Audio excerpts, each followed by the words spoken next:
Bom dia, pessoal! Como é que vocês estão? Espero que estejam todos muito bem, com saúde, se cuidando. E espero que vocês estejam também muito animados, porque hoje nós vamos aprender algumas dicas para poder fazer um bom mapa conceitual. Eu sei que muita gente não gosta de fazer mapa conceitual, porque fala que não sabe, mas eu tenho certeza que com essas dicas e começando, vocês vão se tornar excelentes criadores de mapas conceituais. E para isso, a gente vai gravar essa videoaula, ok? Gostaram da minha bonequinha? Olha só, o que é um mapa conceitual e para que ele serve? Para geografia, a palavra mapa, é muito importante. O mapa mostra os caminhos, mostra as características do espaço geográfico, nos dá um norte, mostra para onde a gente vai, uma direção. Bom, não é à toa que a palavra mapa é usada também para elaborar uma visão geral sobre determinado conteúdo. O mapa conceitual, ele mostra o caminho entre os conceitos, mostra para onde a gente vai ter que ir de acordo com aquele conteúdo. Só que para um mapa conceitual dar um caminho em relação aos conceitos, ao conteúdo, ele precisa seguir algumas regras. O que é o mapa conceitual? É uma técnica de estudo. Ela foi criada na década de 60 e hoje ela está voltando com tudo, para as escolas e para as áreas, diversas áreas. Quem criou o mapa conceitual foi Tony Buzan. Ele era um consultor de empresas inglês. O que ele queria com o mapa conceitual? Ele queria organizar o conteúdo e facilitar associações entre as informações destacadas. Então, você lê o conteúdo, você entende o conteúdo e depois você organiza o conteúdo de uma maneira visual, que traz facilidade na hora de você bater o olho e conseguir entender as relações entre os conceitos daquele conteúdo, Então, o mapa conceitual também mostra o caminho, assim como o mapa na geografia, só que ele mostra o caminho para você entender determinado conteúdo. E aí, como que a gente faz um mapa conceitual? Tem alguns princípios que servem para a gente ter uma ideia melhor, uma clareza melhor para poder elaborar esse mapa. O primeiro princípio é a diferenciação progressiva. Como assim diferenciação progressiva? Você diferencia os conceitos hierarquizando esses conceitos. Como assim? Hierarquia é o grau de importância que os conceitos têm entre si. Então, você seleciona os conceitos mais abrangentes, os mais gerais, até os mais específicos. E aí você deve respeitar algumas hipóteses. Primeiro, você aprende melhor se você discrimina um conjunto de características. Por exemplo, aquele conceito que você vai aprender, ele é abrangente, e aí você seleciona o mais abrangente e depois você vai destrinchando aquele conceito até chegar no mais específico. Você estabelece um ponto de partida e um ponto de chegada. Então, se você, por exemplo, for falar da Europa, o conceito abrangente é o continente europeu. Mas dentro do continente europeu, você tem vários outros conceitos, por exemplo, industrialização, desenvolvimento humano, população. Então, Europa é o conceito mais abrangente e você vai destrinchando, dissecando o continente europeu em conceitos menores, No caso do mapa que vocês vão fazer, Iugoslávia, ex-Iugoslávia, A ex-Iugoslávia é o conceito mais abrangente. E aí você vai desmembrando o conceito mais abrangente, que é a ex-Iugoslávia, até chegar nos mais específicos, que são os países que se originaram depois do desmembramento da Iugoslávia. Como que você vai fazer isso na prática? Primeiro, você vai fazer uma lista de conceitos. Claro, aqueles conceitos relacionados ao seu objetivo, Você vai fazer um mapa sobre a Iugoslávia, então faça uma lista de conceitos sobre o conteúdo que você leu no livro da ex-Iugoslávia. Eleja o mais importante. Qual é o conceito mais importante do seu mapa conceitual? Ele vai ficar numa posição privilegiada, que pode ser no centro, que pode ser no topo, você vai escolher. Depois, organize os demais conceitos conforme o grau de importância de cada um. Dentro ali do tema mais importante, o segundo, o vice-líder, digamos assim, qual seria? Então, você vai escolher. Aí eu dei o exemplo do mapa que vocês vão fazer, olha. Eu listei uma série de conceitos. Iugoslávia, Sérvia, Bósnia, Eslovênia, Croácia, Kosovo, Marechal Tito, União Soviética, Guerra da Barbárie. Isso são só exemplos, viu, gente? Vocês podem fazer outros conceitos, listar outros conceitos, mas eu exemplifiquei com esses. Dentre esses conceitos, que a gente está vendo aqui embaixo, qual seria o mais importante de todos? E em segundo lugar, qual seria? Então, você vai utilizar esses conceitos e definir o grau de importância, a hierarquia de cada um deles. Lembre-se que o mais importante vai ficar no local privilegiado do mapa e os outros vêm em seguida. E depois, reconciliação integrativa. Nossa, mas que nome difícil! O que significa isso, gente? Significa as relações e correlações entre os conceitos. É como se você estivesse reconciliando, integrando os conceitos. Como que você vai fazer essa relação e correlação entre os conceitos, integrando a hierarquia, quer dizer, o grau de importância entre eles? Você vai explicar a relação entre as condições. Como você vai explicar? Você vai adicionar linhas para ligar os termos e explicar a relação entre eles em uma palavra ou duas. Não é simplesmente sair ligando tudo com seta. Porque tem gente que acha que fazer um mapa conceitual é colocar um conceito lá e sair ligando ele a todos os outros. Mas isso não funciona. Por quê? Para você ligar os conceitos, eles precisam estar conectados e ter relação uns com os outros. Se a seta e a linha não explicarem isso sozinhas, você pode colocar perguntas ou expressões. Eu vou dar um exemplo aqui para vocês. Olha só. Aqui é um mapa conceitual, cujo conceito mais importante e principal é espaço geográfico.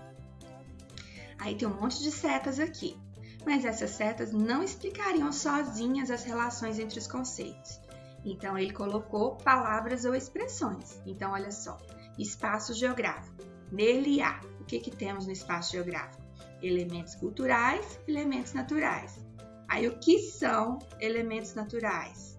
Laços familiares, amizades, relacionamentos, igualdades, problemas ambientais, todos esses aqui, ó, são elementos sociais e culturais. E que são os elementos naturais? Fauna, terra, flora, fogo, ar, água, tá vendo? Então, ele colocou a seta, colocou uma expressão e colocou os elementos, os conceitos mais específicos. Então, ó, espaço geográfico é um conceito abrangente.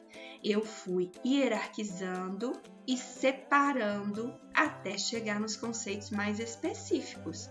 E isto é um mapa mental. E ele seguiu o princípio 1, que é o da hierarquia, e o princípio 2, que é integrar os conceitos, estabelecendo relações entre eles. Ok? Esse mapa conceitual aqui, ele foi feito num programa de computador que chama CMaps Tools. Ele é disponível gratuitamente na internet, mas eu vou chegar lá ainda que eu vou dar algumas dicas de programas para fazer mapas mentais.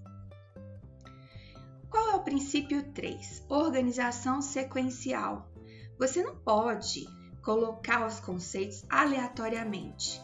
Você precisa de uma ordem, de uma disposição sucessiva dos tópicos ou unidades a serem abordados. Precisa ter uma sequência lógica. Como que é na prática? Escolher a sequência lógica.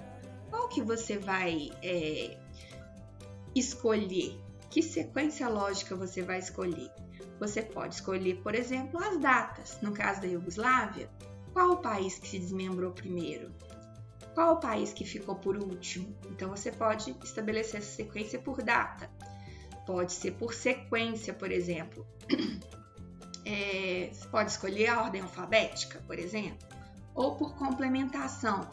se um acontecimento veio antes e ele depende de algum outro em seguida para dar uma lógica melhor à explicação. Então, por exemplo, você teve a morte do Marechal Tito. Com a morte do Marechal Tito começaram os conflitos. Então, a morte do Marechal Tito vem primeiro e complementando a causa do desmembramento da Iugoslávia, os conflitos entre as etnias. Então, você vai estabelecer uma lógica para o seu mapa conceitual. Aqui, um outro exemplo de mapa conceitual é esse feito à mão, né? Você tem a geografia agrária brasileira, que é o conceito mais abrangente, e ele dividiu o mapa conceitual dele em 3 partes, né? Então, aqui a geografia agrária brasileira, aqui a área quantitativa desse tema, aqui a área clássica. E aí ele foi explicando, através de linhas também, palavras, explicando a relação entre os conceitos, tá bom? Então, aqui, qual que foi a organização que ele estabeleceu? Ele estabeleceu por complementação. Então, quais as áreas da geografia agrária brasileira? Quantitativa, clássica e social. E aí ele definiu os conceitos mais específicos dentro de cada área. E aqui em cima também ele ainda estabeleceu a data, olha só. Aqui 1934 a 1960, 1960 a 1975 e de 1975 em diante. Então, ele organizou o mapa conceitual dele por complementação de informações e também pela data. E o último princípio, a consolidação. Não adianta você querer fazer um mapa conceitual sem ter lido o conteúdo. Então, primeiro, você tem que assegurar que você tem domínio, que você tem maestria sobre o objeto do conhecimento. Saber superficialmente não é suficiente, é preciso saber significativamente. Então, o que você tem que fazer? Ler, né? Se debruçar em cima da matéria, ler várias vezes antes de finalizar seu mapa conceitual. Se for necessário, você percebeu que você não entendeu determinado conceito, apaga, lê de novo, refaça. O que importa é que você tenha segurança de que está no caminho certo. Se você quiser, você pode esboçar, igual eu pedi para vocês para fazerem, esboçar, fazer um rascunho do seu mapa conceitual, ler a matéria de novo e aí voltar ao seu mapa conceitual para ver se você conseguiu detectar algum erro. De repente você fez, não estava seguro ainda, aí você leu de novo, voltou no mapa e percebeu que tem algum errinho. Aí você vai apagar e refazer, até o seu mapa conceitual ficar um espetáculo, né? Aqui agora, olha só, gente. Essa figura, ela foi retirada de um artigo, né, científico, e ela define o que seria a estruturação de um mapa conceitual. Então, olha, os conceitos gerais, né, os mais abrangentes. Aqui você tem as setas com palavras de enlace, quer dizer, que ligam os conceitos intermediários e específicos ao conceito geral, né? Então, aqui, ó, conceito geral, palavras que ligam esses conceitos aos conceitos intermediários. Palavras que ligam os conceitos aos conceitos intermediários. E dos conceitos intermediários para os conceitos específicos.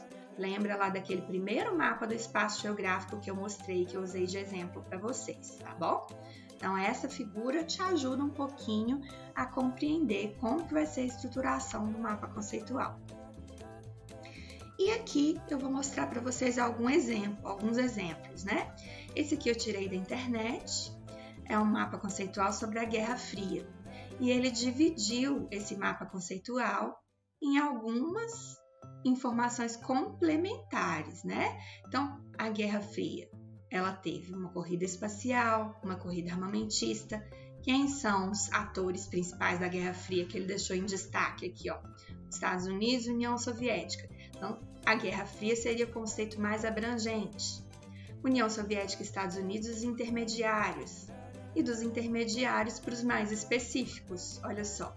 O macartismo nos Estados Unidos, o Plano Marshall ou OTAN, União Soviética, Comecon, Pacto de Varsóvia, Stalinismo. E aqui vem corrida espacial, alguma informação específica sobre a corrida espacial, corrida armamentista, informação específica sobre a corrida armamentista. É um mapa perfeito? Um mapa conceitual perfeito?